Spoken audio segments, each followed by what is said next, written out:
You really approach this from a business marketing approach and almost like position your mom as a brand. Relationships and finding the right partner is a business. It is the ultimate business contract. And I'm sure you can attest to that being a divorce attorney.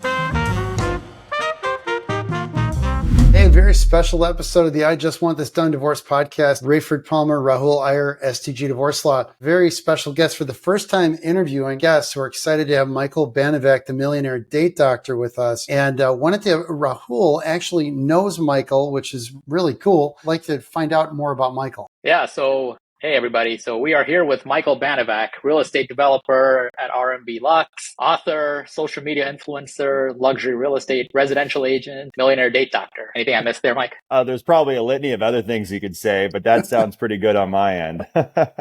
Awesome. So tell us a little bit about yourself, Michael. Who are you? Well, I mean, for me, I think I'm a developer of people, right? Obviously, I build homes and we build fourplexes and we build all kinds of things. But what I'm most passionate about is we all can create a story, right? And our story is really important when it comes to how other people view us, where we are in the world and what we can create and what we can actually, help people create with their lives. And so for me and what I am is really just a cultivator of other people's greatness and molding them to make sure they can get the best out of themselves and get the results they deserve. So one thing that comes to mind is, how did you get into the date doctor business? Like, how did that all start? Yeah, no, it's always a good question. It started back in 2013. My mother was in a long-term relationship. Like many of us sons, we want to make sure that our parents are happy and vibrant in their lives. And she got out of a long-term relationship and she was very kind of down on her luck. And she says, Mike, I really think I want to date online. Well, back then, let's say 11 years ago, that was taboo. That was no. That's a bad idea. There's pedophiles and weirdos in each other's basements. We don't want to date online, Mom. But, she was really honest in her approach. She really wanted to approach it in a different way. And so I said, okay, Mom, I will help you, because she knew I had success online with marketing, with business. I said, I'll help you, but we got to approach this as a business. And, believe me, relationships and finding the right partner is a business. It is the ultimate business contract. And I'm sure you can attest to that being a divorce attorney. And so when you find your partner, like any great business, there's a lot of groundwork that goes into cultivating and creating and attracting that right partner. And so basically, I locked myself in a room for 6 months, read up a ton on sociology, psychology, wardrobe analysis, what successful men find attractive, brought in my professional photographers, curated her brand, curated her wardrobe, curated all of her topography and everything that she wrote on all these profiles. We launched her on a few sites, which I can go into maybe later on in the podcast. And within about 3 months, she became one of the top 10 most searched women in the United States, an online dating platform. Really? And so it really took off because at the time she was in her mid 50s. And as you know, there's a huge divorce segment in that secondary part of their lives, right? From 40s to mid 60s, there's a lot of people single looking to meet their partner. And they have the means, they have the wherewithal to do it. They just don't know what to do, right? They need direction. And that's kind of where we came in. That's how it got started. So you've been in the real estate business before that happened, right? Correct. Okay. Yeah. I got my license the day I turned 18. Actually, and my father's been in the industry since 1965. And relationships is business. And so for me, the ultimate calling and the ultimate sense of altruism is, how do you cultivate relationships that suit both parties in the best possible way? And how do you avoid toxic relationships that can take you down? Because the greatest relationships in the world can seem great until the true calling or the true representation of that person comes out and takes you down. I mean, look at history. Look at all the great women and men in world history that took their partners down for one reason or another. So you really approach this from a business marketing approach and almost like position your mom as a brand. That's really interesting. Yep. No, she worked for Chanel, and I had the pleasure of meeting Karl Lagerfeld briefly before he passed. And, the greatest brands in the world, I studied London School of Economics, international marketing, and also at Harvard, international business. And any great brand starts and cultivates from a personal brand, right? So Ralph Lauren is a great example. I mean, talk about someone who grew up in Brooklyn, Ralph Lipschitz, who sold ties and created the ultimate personal brand. You can say that about Tom Ford, another another amazing designer personal brand, right? These are just to name a few. Ferrari is another great example, right? These names are synonymous with lifestyles. And what they did, which people can do in their own lives, which I love to teach, is how do you take your name and mirror it with the ultimate dream lifestyle? And that's what we create. So part of this sort of lifestyle really relies upon your personal brand, how successfully you can market yourself. 100%. Yeah. One of the things that we talk to in the book is, the nuances of interpersonal development with people is just so fascinating, right? 90% of the way we communicate is nonverbal. It's what people see. It's what they perceive, right? So your wardrobe becomes important. Your speech and vocal patterns become important. How kind you are to others, your philanthropy, what you wear, where you live, what you drive. All these little things are judged in milliseconds based on your hierarchy in society and what other people perceive to be attractive, right? Because attraction is a science. I don't care what anyone says, whiten your teeth, us light guys, get a spray tan, get the right suit on, right? And put yourself in the right environment. Immediately you become more attractive. It's not that complicated, but you have to be able to communicate effectively, right? And so that communication barrier between men and women is one of those things that a lot of people can't articulate well. And therefore it gets lost because what men believe women to feel as attractive isn't, and vice versa. So, right, it's bridging that gap, making sure that both parties understand what the other finds most alluring. And I'm talking about some of this stuff in my new book. The goal of the book is to help people decide whether to stay married or to get divorced, but it doesn't tell them what to do. They make their own decision. But I talk about sort of the rating system as a concept. 0 to 10, whatever, right? But long story short, I talk about how a relationship starts out. Most people probably meet their match.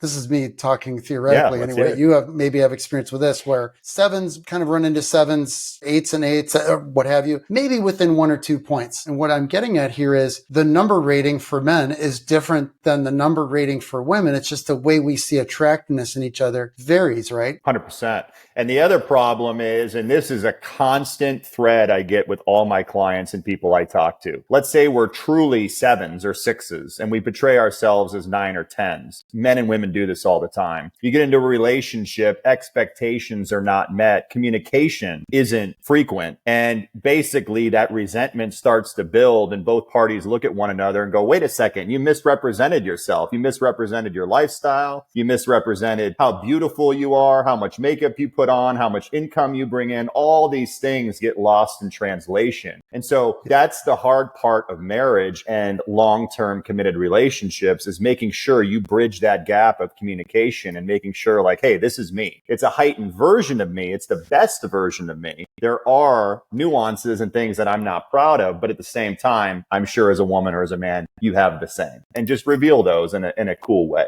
Okay, that's interesting. So have you found this to be an increasing problem, this sort of deception, or maybe not intentional, or burnishing of an image with all the tech and changes with dating apps, filters, you might say a rental lifestyle sort of a culture. Yeah. Okay. So how has that affected your clients and the way that you're advising people? It's just interesting. Well, it's kind of that burnishment of new money versus old money, right? When you look at certain items and things that people create and or have as important in their lives, to each people, they mean something differently. Like what makes something valuable, right? You see this watch, most people are like, oh, that's a watch, no big deal. To someone else, wow, that's an unbelievable watch. That's something that has a lot of value, has a high monetary dollar amount because I know the brand, I know the style, I know exactly what it is, I know how hard it is to get. And so the higher end of the dating culture is trying to cultivate is the real new thing is stealth wealth, right? Those in the know, and those that don't know don't really need to know. And that's really what the highest end are trying to cultivate. But what you're seeing now in flex culture on Instagram and Facebook and YouTube and TikTok is everyone is trying to exude a high-end lifestyle that really isn't accurate, right? They're leasing cars, they're wearing flashy watches or clothes, they're pretending to be more successful than they are. And that disingenuousness or that lack of authenticity is going to hinder their relationships because you can only take that facade so far until you really get to understand the depth of that person and the cultural references you can share in a relationship. That's where a lot of people are misaligning men and women in relationships, in my mind.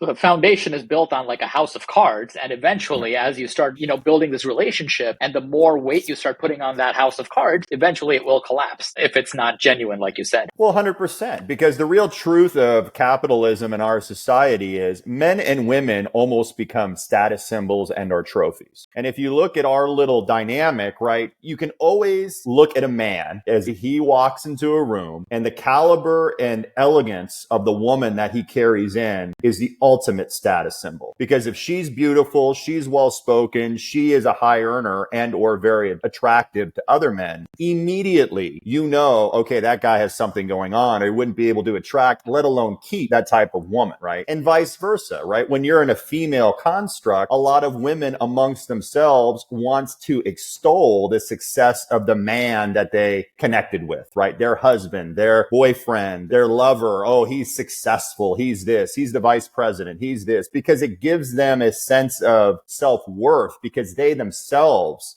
are that attractive. Does that make sense? Oh, and it's sure. like the social structure where you are, right? Yes. It's like, hey, I date the CEO of Pepsi, so I'm here. That makes perfect sense. Yeah, it's like the trophy spouse concept, right? But you're saying in a broader context. So tell us about what you actually do as the date doctor. How does it work to engage your services? What does that look like for somebody? Yeah, so a lot of people, when they come out of long-term relationships, they're really down on themselves. Their self-talk is in the gutter. They've been through a lot of emotional pain, maybe even some physical, right? And they're looking to reinvent. They're looking to recharge. And basically what we do is we take a person at maybe one of their lowest forms, because as you can attest, divorce is just a disaster for both parties, regardless. Financially, emotionally, everything is just whittled down to its lowest form. And how do you reinvent yourself? Well, our slogan is we become the best version of ourselves to attract the best in others. Where most people fail is out of divorce, they're broken. They're a broken individual, emotionally, financially. They're not in the right mind space. And so they're trying to what we call monkey bar, right? Hold on to the last deal while monkey bar into their next one. And they carry all that pain, all that anguish, all those problems into the next relationship without really focusing and rebuilding themselves. So attraction is not that complicated. But the problem is, in order to attract the highest caliber of partner, man or woman, you have to put a lot of work into yourself, a lot of work. And most people that are of the higher caliber of that dating spectrum have put a lot of work into themselves and therefore demand a higher caliber partner. But most people pretend to be, but they that truly are not, right? It's a facade. It's a fugazi, for lack of a better word. So what kind of work is involved in that? Are you talking about hitting the gym and changing your wardrobe, or what is it all about? It's a good question. So usually when someone enacts my services, the first construct is we do a deep dive, right? Most of my clients and I sign NDAs. So we deep dive into their sexual history, their dating history. A lot of what I've realized in my own life and my clients' lives have to do with insecurities we had as children. All the issues our parents had get shoveled into us because that's how we were raised. And so we're some variation of our parents. I don't care what anyone says, right? For better or for worse. And so we have to take all the past, all the trauma, all the neglect, all the things that we had as a child and relearn and re-educate ourselves about what works and what doesn't. So the first consult is really do a deep dive, 2 to 4 hours of all the things that we've had in our past to bring us to this point. Then the next thing that we do is we do what's called a closet edit. So we go into their home, we look at their lifestyle, we look at where they're living, we look at how they're living, we look at their wardrobe, we look at their clothes, we look at everything that they're presenting to the outside world. And a lot of it isn't what they want to attract, right? If you want an elegant man or a beautiful woman, you can't be wearing gym shorts and a t-shirt. It just doesn't align. It doesn't work, right? It doesn't elicit an emotional response from that partner. So then we bring in our wardrobe consultants and we bring in some staples if they don't already have them in their closet, right? We bring in the blazers, the jeans, the nice button-down shirts, maybe a nice staple watch, different texting etiquette, different phone etiquette. How are you supposed to present yourself to the outside world? Okay. Then after we do that, we do a deep dive on their whole online presence, because whether we like it or not, the way that we're viewed online becomes our digital resume.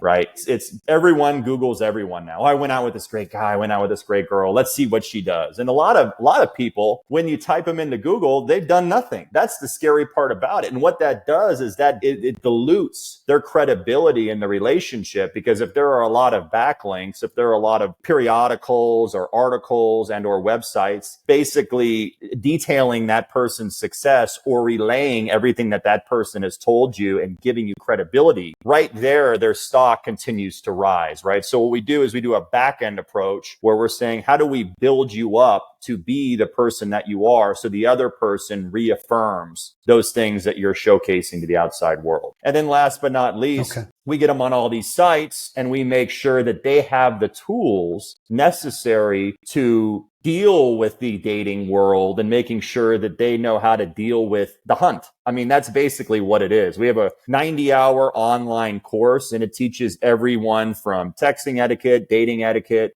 wardrobe, when to sleep with the person, where to take them on dates, where to meet people. It's in depth, but it's basically like learning a new language, right? It's like learning Italian or French, right? It's understanding, like money is a language, right? Business is a language. Dating, seduction, sex, long-term relationships is a language, and it needs to be learned. You can't go into a foreign country and pretend you speak the language. You don't, right? You know a few words. That doesn't mean you're fluent. It's the same thing in attraction or relationships. So I imagine, and a lot of your clients have probably been in a long-term relationship and out of the dating scene for some time, right? Yeah, a lot of them are divorcees and or have been in serial monogamous relationships that aren't garnering the results that they desire. Okay. That makes sense. Rahul, you've got some other good questions here. No, I was going to say, so a segue from that, I was going to say, what would you say these days, Michael, is the most efficient way of meeting somebody? Age group and demographic, does that vary? Is it online versus organically in person? What have you seen? It's all the above. So like anything, right? If you look at a marketing piece, you are no different than, say, like a movie premiere, right? What makes, Tom Cruise's Mission Impossible bring in a higher box office than an indie A24 film that was made for $500,000? Marketing. Simple as that. And so someone that's marketed well, a Tom Brady is going to attract a higher quality caliber of partner than Tom from next door. And it's because he has more outlets promoting and or extolling his accomplishments, which get him a higher echelon of person. So how does a person do that? Well, what they need to do basically is you need to become your own brand, right? You need to become your own Ralph Lauren. You need to dress, project, interact, go to events where these people are at, right? And so you are a walking billboard. It's really funny because I'm a car guy and a watch guy, and I love these subcultures of wine, cars, watches, homes, because these people are the same people, right? Collectors of high-end things are the same individuals. And it was so funny. I remember when I bought my Ferrari, this is a tie into relationships. And I remember when I got there, right? They treat you like shit. They don't really interact with you. They treat you terribly because they're like, we're giving you the pleasure of buying one of our cars. And this was a real fascinating concept. They said, when you drive our car, you are now an ambassador. You are a billboard for this brand. And so we are giving you basically the pleasure, right? We are giving you the opportunity to showcase our brand in the highest possible light. Now, what you do with it's up to you, but we hope you enjoy the car. Here's the price. There's no negotiation. Now you are a walking billboard. And that is so true about anything you do in the dating world. Every day in our culture, we are judged. What we wear, how we talk, what we do, where we eat, where we live, all these things are going through a man and a woman's mind as they find us more or less attractive. And it's important, right? In our book, we call that layers of legitimacy. And I don't know if you want me to delve into this concept, but I think it's important in the dating world is layers of legitimacy is something that we coined through Tiffany & Co., right? So before Tiffany actually sold to LVMH, Arnault out of France, when you saw that blue box, right? That turquoise box, what does that box in itself represent? Just, quality, luxury, the very best. Right. It's Tiffany's. And I mean, you even have, like you were talking about luxury watches, you have the Patek with the Tiffany blue face. You that blue itself is the brand. Exactly. But what created that blue box, right? The moment you see that box, immediately you elicit an emotional response. And the reason being is layers of legitimacy, right? Tiffany has been around for hundreds of years. They're always in the best locations all around the world.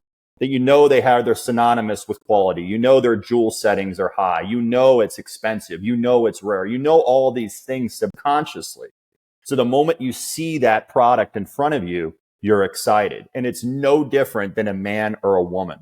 The moment you see a man or a woman who's attractive, who's desirable in front of you, you notice when you're at a bar or at a restaurant, immediately everyone shifts and changes. A beautiful woman walks by like, whoa, okay, I'm aware of her, right? She's in the periphery. Or a good looking guy, even if you're straight, walks by, you're like, that's a good looking guy, right? You just know there's a different mood. Almost the oxygen gets sucked out of the room. And that's the type of persons we try to create in our business is, again, this is all scientific. It's really not that amazing, but you have to enact the steps in order to get you to that point to attract the caliber of person that you want. How do you know if you're compatible with someone you attract? Is that after the fact? Is that after the initial sort of marketing has been done? Or are you looking for that person? So what we do is we talk about dating to disqualify. So like any great job title, you're trying to find the co-CEO of your life, right? That's really what you're trying to find. It's a business partnership. Marriage is business. I don't care what anyone tells you. It's the ultimate partnership with its upside and with its downside, right? And so when you're trying to find the co-CEO of you, what are you doing? You're just going to take all the job applications that come in and go, oh, but let's just date 500 people and one of these people is going to work. No, you're not going to do that. You're going to look at every application. You're going to get rid of 95% of them right off the bat because they don't even meet the basic qualifications of the job. And the 5% that are left over, you're really going to comb through. You're going to look at their references. You're going to Google search them. You're going to go on their Instagram, their Facebook, their social media, look at all their photos, make sure it aligns with what it is you're trying to be and what it is that you want. And you're going to take the top 3 candidates and you're going to invest in them and you're going to go through an interview process. That's dating. That's all it is. If you look at it that way, it really it boils it down to a simple process. And so you're not really matchmaking. You're coaching people to find these folks themselves and present themselves in the best light and find the best matches and then show them the process. I honestly, and I'll say this, and I'm sure I'll get a lot of hate for it, I think matchmaking is a total scam. And the reason I say that is because it's biblical. You give someone a fish to eat for a day, you teach them how to fish, they eat for a lifetime. It's no different than dating. You give the tools necessary for you to attract and become the highest level of person. You will be that person. If you fake it and, I have this perfect person for you. Well, they didn't do the work. You didn't do the work. How do you expect it to work? It won't. That's what I believe. That makes sense because it's sort of like, hey, I've matched you with this person. Go out with them. It's like, okay, well, it's not working. Now I'm back where I started. Because you resent them, right? You resent them for not doing the work. They resent you. The constructs of female and male communication is so interesting. Every girl I've ever talked to, they go out to lunch with their girlfriends and all they do is bitch and complain about their boyfriends or husbands. Every guy that you hang out with, half the conversation is guys bitching about their girlfriends or their wives or whatever. That's the way it works. Not this cowboy. Yeah. No, I keep my mouth shut. Well, it's smart. But see, the thing is, and the reason that is because the communication of the relationship isn't as strong as it needs to be. If the communication is strong, she's your queen, right? She's your princess. She's your partner. They are my partner. And when they are your ultimate partner, you're never going to disrespect the kingdom. You're never going to take them down or say anything, poor about them because they are the ultimate representation of you. And that's how you know you have a quality person that you're with. That's true. One thing I'm talking about in my book now, the draft, is when boundaries with friends get screwed up and they blur and people are sharing too much about what's going on inside their marriage with their buddies or with the girlfriends. And they're sort of breaching that trust of the boardroom, to use your corporate analogy. What goes on in the boardroom should be staying in the boardroom. And you start complaining to these outside folks who may not be motivated to help you stay together. There are people with a lot of different motivations who might be in your friend group. And you may have some people who are like unlucky in love, who are your buddies. They're not necessarily thrilled to see a relationship succeed. 100% agree with you. And the truth is everyone has their own angle as to what they're trying to create. And they see you happy. They see you having a wonderful marriage. They want that too, but they don't have it. So they're going to try to take yours down to get them to feel better about themselves. It's a terrible thing. So since we're talking to you, this is a chance to ask for some kind of quick tips. One is, what's kind of your recommendation for how people portray themselves on social? Obviously, we have the filters. Like you said, maybe they only go once a year to Mexico, but they take a whole bunch of pictures and it looks like they're there all the time. Yes. What are your thoughts about that? Because there's now with AI, you can even fake stuff to an extreme degree. What have your thoughts been on that and how's that evolved? Well, I mean, for me, I really believe social media is just a microphone and a magnaphone of who you are as an individual. The reason I portray a heightened lifestyle and why I have a lot of followers and stuff like that on social media is I'm trying to uplift people. I'm trying to give them an ideal that they can hold on to and say, yes, it's possible. Here are the steps you can take to do it. But not everyone is like that, right? You have introverts, you have extroverts, you have introverted extroverts, you have people that don't like social media, you have people that can't deal with the hate. And what happens is in life, as you grow, as you expand, there is a huge blowback from people in your life that are judging you constantly. And as soon as you reach an echelon of perceived success that they haven't reached in their own lives, immediately you become a villain. And so you have to deal with all of that negativity and all of that hate that's coming your way, because as soon as you go above them, they want to take you back down with them. That's the way it works. So you got to know that ahead of time before going down that road. It's like that Batman quote, right? Die a hero or you live long enough to become the villain. So that's really pretty accurate. Yeah. And social media now is really just our digital resume. That's really all it is, right? People are, again, looking at that layer of legitimacy and they're saying, who does this person know? Does this person know celebrities? Where do they travel? What do they drive? Where do they live? All these things, people are making quick sub-second judgments based on what it is that you have. Now, it's a blessing and a curse. It's a double-edged sword. So are you using it to help people, or are you using it to hurt people? A lot of people are doing the wrong thing with it. And unfortunately, trying to perceive themselves to be something that they are not, and in turn hurting a lot of people in the process. So it sounds like to me then that I think it's important what you're suggesting is perhaps that they carefully curate their social media to reflect their lifestyle that is actually true, but in a heightened sense, 100%. so that it's both gives credibility and legitimacy. So when people say, let me look at this girl or guy this person is dating, first thing they do, go on Instagram. They'll see, okay, what's the page look like? What's the grid look like? Okay, I already think this person is awesome or cool or whatever other perceived sense of success. Self-talk and the way that you communicate with yourself is the most important thing. And everyone asks me, like, God, I met you, you're a really nice guy. On social media, you seem like an arrogant asshole. And I said, well,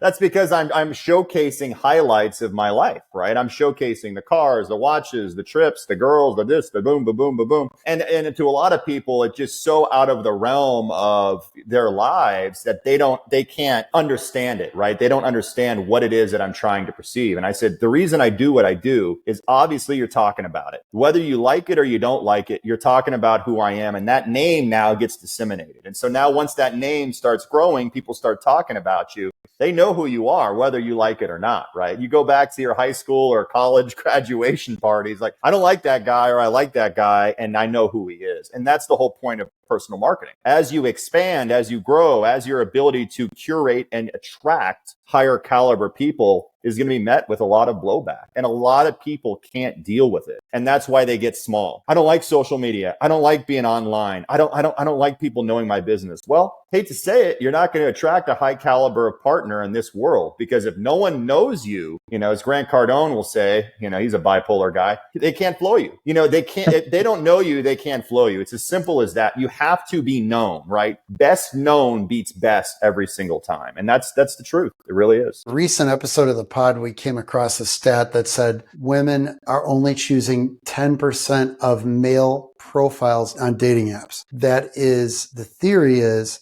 that when women are forced to be visual, then they're picking visually the best looking small percentage of guys on these apps, and probably missing an opportunity to miss very high quality men who just don't look pretty in their 5 photos. And I'm guessing you see some of this, and probably you're advising your clients on this topic, male or female, I'm supposing. You coach people on how they handle their dating profiles online? Oh yeah, for sure. The photos are important. In fact, they're the most important thing, right? The image is worth, several thousand words. It's so true. It's not just what they see, it's what behind it. A guy takes a photo of them and a fish, in a boat, it's like Right. that's not getting a girl excited. It's like, Right. or they're taking a photo of them and their buddies drinking beer in the backyard and there's a double wide in the back. That's not getting a girl excited, right? It's all these little things that the nuances of what you don't think matter a lot. Right. They matter a lot, especially on that visual component, because when you lay out a date, it's very interesting. Everyone wants to know the protocol on how to date. Right. And so I'll just share this with the audience because they may find this interesting. Is Please. the first date is simply to answer one question. And that question is, do I want to see this person again or not? You don't need to know their life story. You don't need to know how much money they make. You don't need to know anything except what's your gut telling you? What is your attraction meter telling you about this individual? Do I want to see them again or not? And if the answer is no, which a lot of people, 95% of the time says no, but, let me give them a second chance. So maybe it was a bad day. No, it's your body telling you exactly what you know to be true. They're not that person, period. So stop wasting time, right? The second date, it's a deep dive into who they are. What are your moral characteristics? Did you go to school? Do you value school? What do you believe? What are your moral beliefs? What's your religion? If we had kids together, what would that look like? All these little things start popping up, and you don't hit them head on, but you hit them through little caveats of the conversation. Where do you want to be in 5 years? What do you dream about? Where do you want to travel? All these things are clicking off little parameters in our brain. I was on a date 10 years ago, and I remember asking this girl, I said, if you could have dinner anywhere in the world, where would it be and why? She's like, Rocky Point. I'm like, Rocky Point? Why would you go to Rocky Point? They have great tacos down there. I'm like, well, this is not my girl. I know that right now. So let's just, end the conversation. So there's little things that are nuances. And why? You want to elicit more conversation. You want to learn deeper about why they are that way.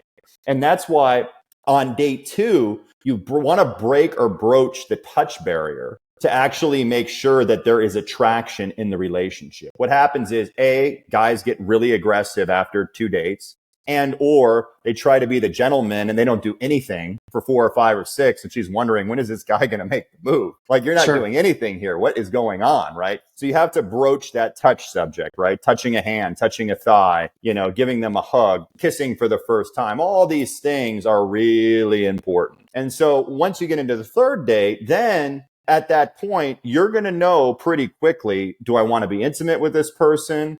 Do I like this person? Do I see a future of this person? Are they a booty call? What is the game here? And what are we trying to cultivate? And so that's really the way it works in our society. It's really that easy. And once you try to do something different, I'm going to be with her the first night, or I'm going to try to move in with him by the third date, it doesn't work, because that is not the protocol that we've learned in a society over the last several hundred years. So to restate what you're saying, I think it's absolutely correct from my experience, and is first date is really just an initial screening interview.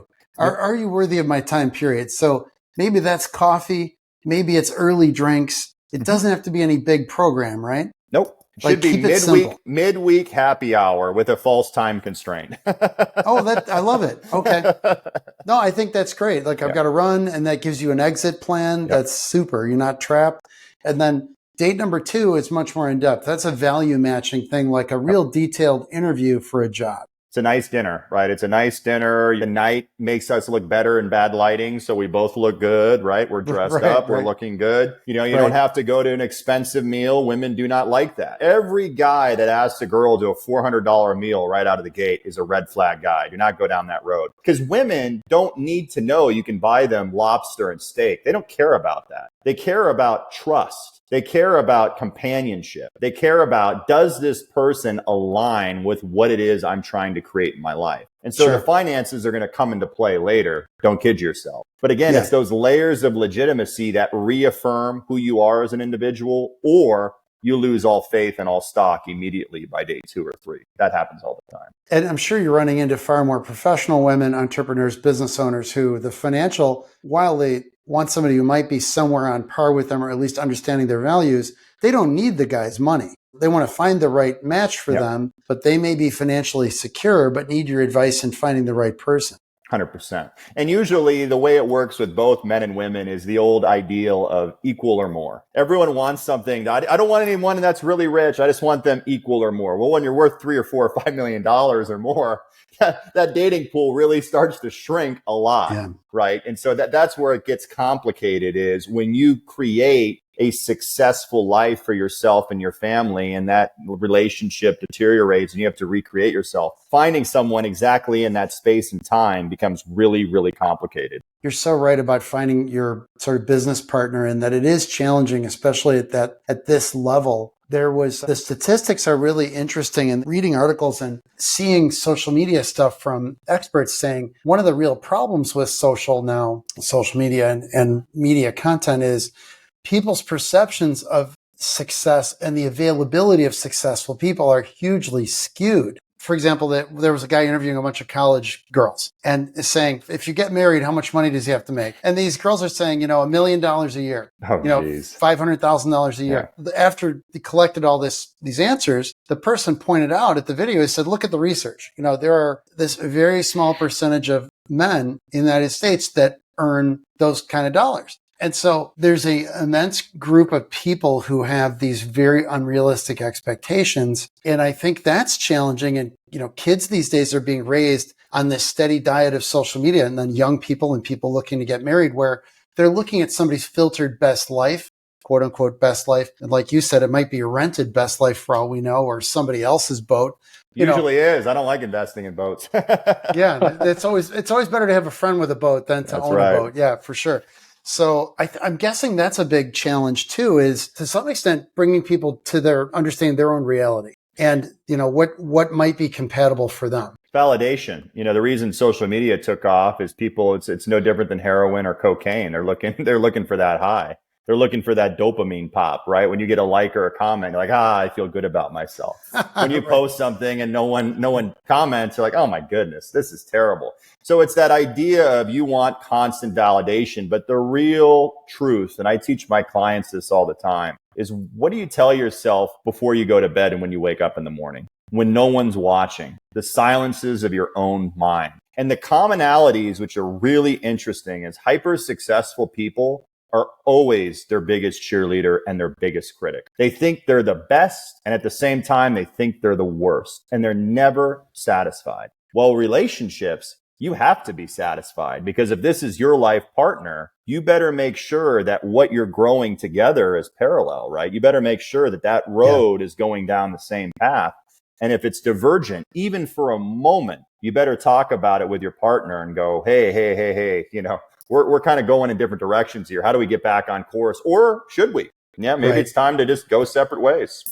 That's the whole point of it. You've got to have a couple funny stories from this business. See, any things that stick out in your mind about like just funny or interesting things that happen in the business? Because it's fascinating. We're on the other side of the relationship business. And what we're trying to do is actually, we're big believers in marriage. So we like, and it sounds like you are too, which I like. Mm-hmm. I think a lot of people are down on marriage, unfortunately. I'm a big fan, so much so I'm married a second time. There you go.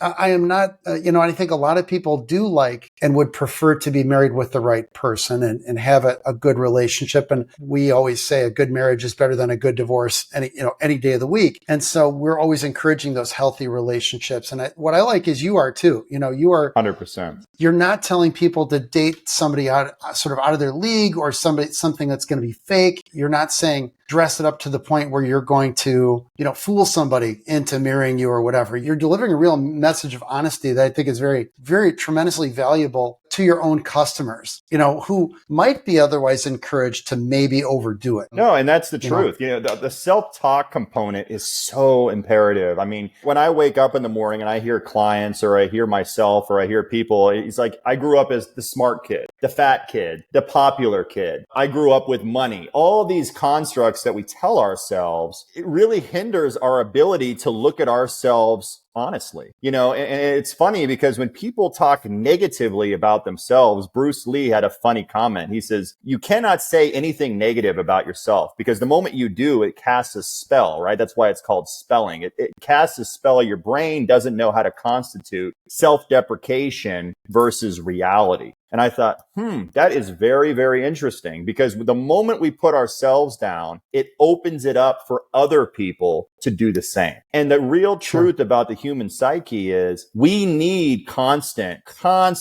reformation and acknowledgement about who we are and the identities that we've created about ourselves. We need to be reaffirmed as to who we are. You're successful. You're smart.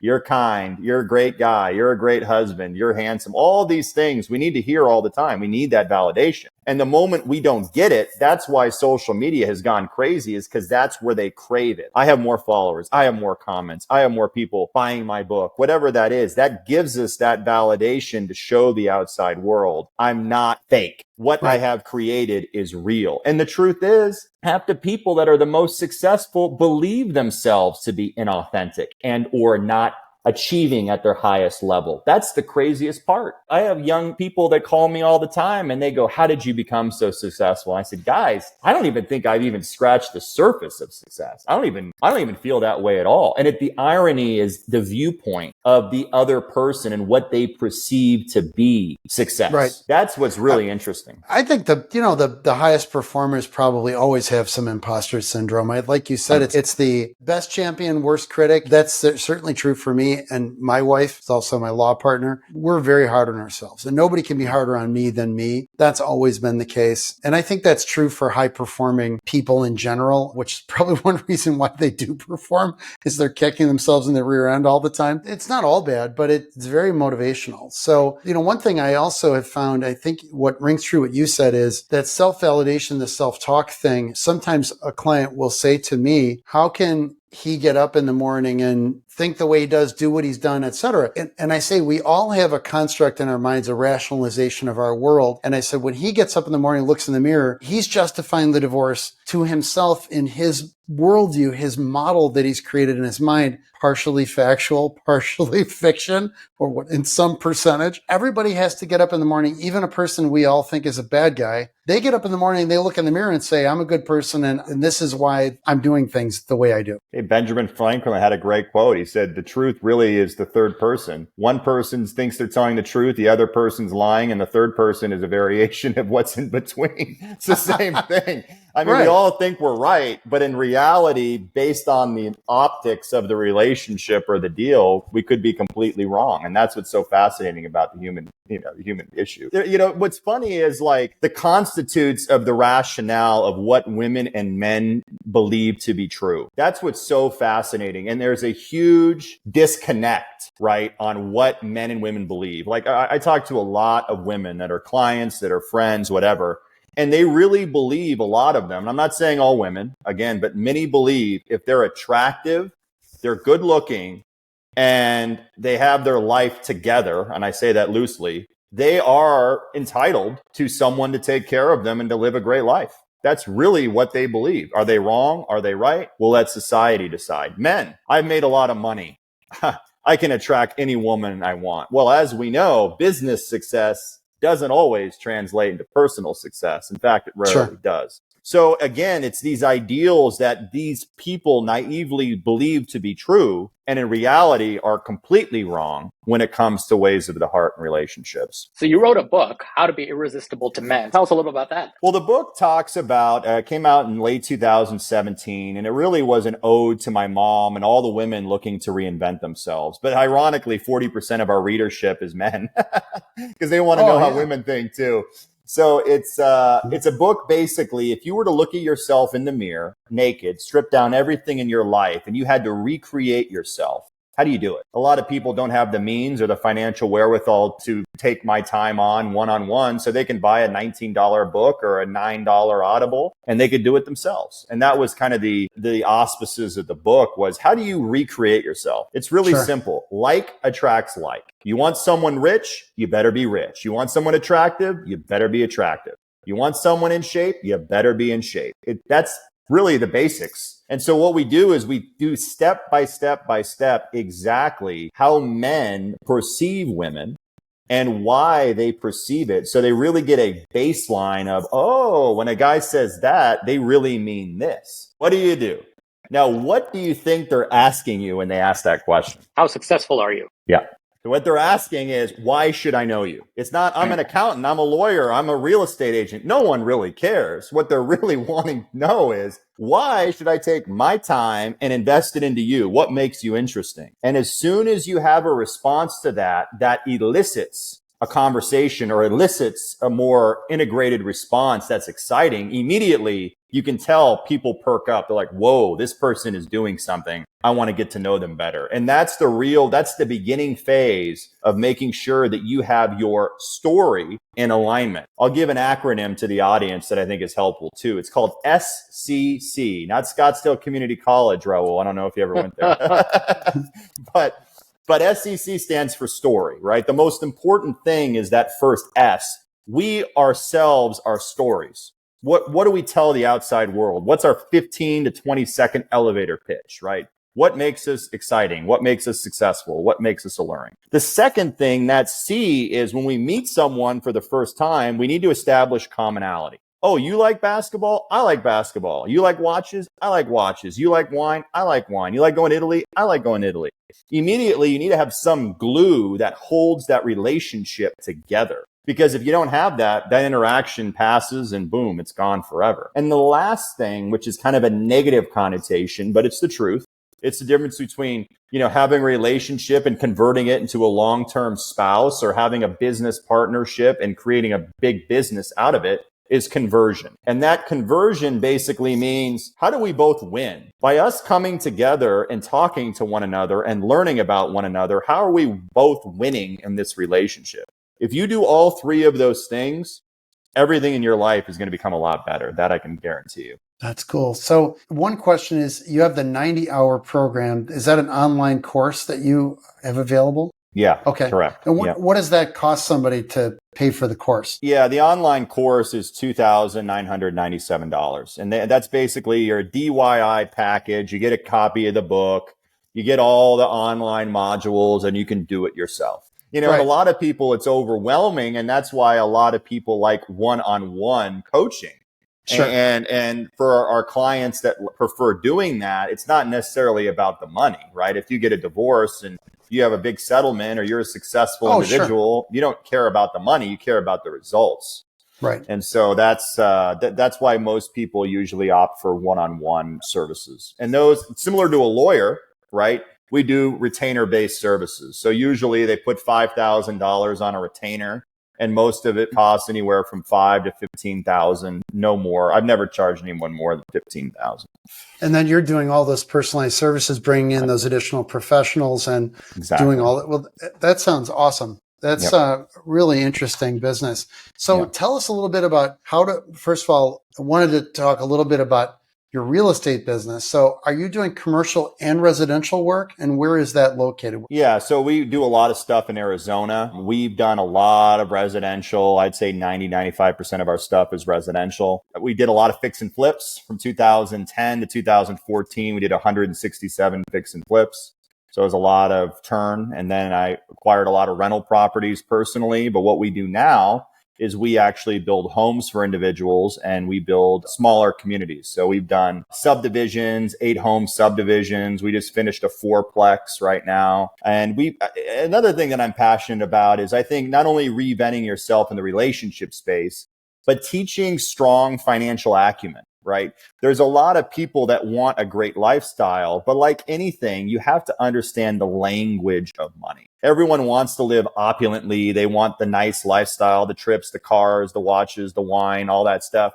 But in order to get all of that, you have to sacrifice something before. Sure. Delayed gratification, right? Delayed gratification. Whatever you want, it doesn't hurt to work towards in order to achieve. It just makes that much sweeter. So again, I think a lot of people coming out of divorce, I'll pick on the girls, but again, men are in the same boat sometimes. They just don't understand it, nor do they want to understand the financial acumen. Give me a check every month. Let me live my life.